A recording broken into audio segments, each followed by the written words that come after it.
माई लगाला दुलार प्यार करे, लगाला चूमे चाटे, माई हमार का खाई, माई खाई, बनाए भाऊ बनाए, अपने हाथे बनाता है हमको। हाँ, नौकर से नहीं बनवाने देता है ना। मटन उटन बनता है ना तो सब्जी अम्मा के लिए अपने बनाता है।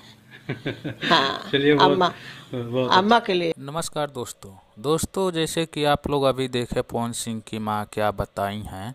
पवन सिंह कितना प्यार करते हैं अपने माँ से, और ज्योति सिंह का बयान ये है कि पवन सिंह उनको मारते हैं, पीटते हैं, प्रताड़ित करते हैं। मगर आपको बता दूं, इसके पीछे की जो सच्चाई है उसे आप जानकर चौंक जाने वाले हैं।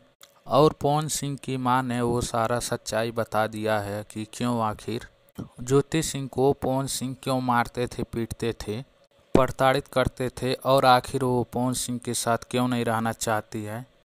तो दोस्तों, जो अपनी माँ से इतना प्यार करता, अपने परिवार से इतना प्यार करता है, तो ज्योति से क्यों नहीं इतना प्यार करेगा।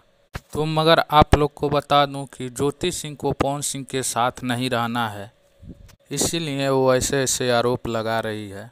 आपको बता दूं कि मात्र 6 महीना ही पवन सिंह के साथ रही है। उसके बाद वो मायके चली गई, वहाँ पे ऐशो आराम की ज़िंदगी जीने लगी। और पवन सिंह के लाख कोशिश करने के बावजूद भी तो वो घर नहीं आई।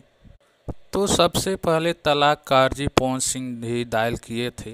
अगर उनको प्रताड़ित किया जाता ज्योति सिंह को, तो सबसे पहले वो तलाक का अर्जी डायल करती या एफआईआर का केस डायल करती, क्योंकि वो पढ़ी लिखी लड़की है। और मैं बता दूं, ज्योति सिंह नहीं आने वाली है तो तलाक पक्की है। तो आप लोग का इसमें क्या कहना है? तो वीडियो को लाइक कीजिए, सब्सक्राइब कीजिए और अपने कमेंट राय भेजिए।